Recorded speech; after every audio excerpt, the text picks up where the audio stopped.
Hello guys, welcome to my channel. సొరకాయ కర్రీని ఎలా ప్రిపేర్ చేసుకోవాలో ప్రాసెస్ అయితే చూద్దామా. సో ఈ కర్రీని రైస్ లో కానీ చపాతీస్ లో కానీ కలుపుకుని తింటే టేస్ట్ అయితే వేరే లెవెల్. సో నేను ఇప్పుడు ఈ కర్రీని రైస్ లోకి అయితే కలుపుకుని అయితే తింటున్నాను. టేస్ట్ వచ్చి సూపర్ అయితే ఉంది.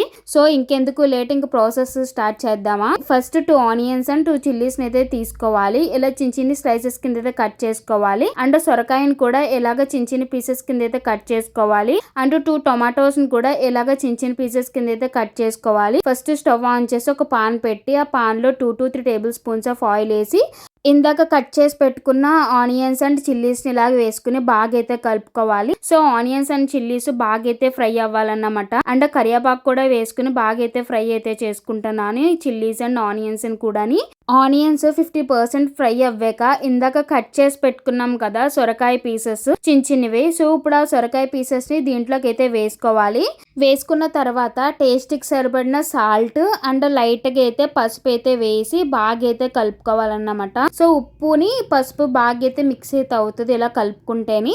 10 minutes పాటు ఈ సొరకాయ పీసెస్ బాగా అయితే ఉడకాలన్నమాట. వన్స్ ఈ బాగా ఉడికిన తర్వాత ఇందాక కట్ చేసి పెట్టుకున్నాం కదా టొమాటో పీసెస్ ని, సో ఇప్పుడు అవి కూడా వేసి బాగా అయితే కలుపుకోవాలి. ఇవన్నీ ఎంత బాగా కలుపుకుంటే కర్రీ వచ్చేసరికి అంత టేస్టీగా అయితే ఉంటది. సో టమాటో పీసెస్ సొరకాయ ముక్కలు అన్ని బాగా కలుపుకున్న తర్వాత లైట్ గా అయితే మనం వాటర్ అయితే వేసుకోవాలి. ఇలా వాటర్ వేసుకుంటే మనకి సొరకాయ పీసెస్ అన్నది బాగా అయితే ఉడుకుతుంది అన్నమాట. సో ఇప్పుడు నేను లైట్ గా అన్నది వాటర్ అయితే వేసుకున్నాను. అండ్ నేను 1.5 టేబుల్ స్పూన్ అయితే కారం అయితే వేసుకుని బాగా అయితే కలుపుకున్నాను అన్నమాట. సో ఉప్పు కారం బాగా కలిస్తే కర్రీ అన్నది బాగుంటది కదా. అన్ని పర్ఫెక్ట్ గా ఉంటేనే కర్రీ అన్నది అంత టేస్టీగా అయితే ఉంటది.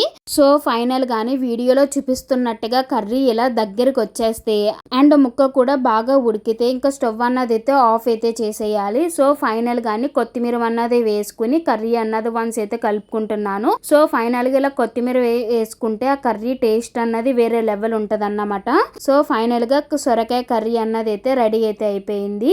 వన్స్ ఈ కర్రీని మీరు కూడా ట్రై చేసి అయితే చూడండి. టేస్ట్ వచ్చేసరికి సూపర్ అయితే ఉంటది. సో నేను ఈ కర్రీని రైస్ లో కానీ చపాతీస్ లో కానీ కలుపుకుని అయితే తింటాను. సో ప్రెసెంట్ నేను ఈ కర్రీ వచ్చేసరికి నేను రైస్ లో అన్నది అయితే కలుపుకుని అయితే తింటున్నాను. సో టేస్ట్ వచ్చేసరికి సూపర్ అయితే ఉంటది. అండ్ సొరకాయ ముక్క ఎలా పట్టుకోగానే మనకి స్మాష్ అవ్వాలన్నమాట. అప్పుడు ఫైనల్ గా కర్రీ అన్నది అయితే సూపర్ అయితే ఉంటది. ఈ వీడియో కానీ మీకు నచ్చితే ప్లీజ్ లైక్ చేయండి, షేర్ చేయండి, ఛానల్ ని అయితే సబ్స్క్రైబ్ అయితే చేసుకోండి. Thank you for watching. Please subscribe my channel. See you next video. Bye bye.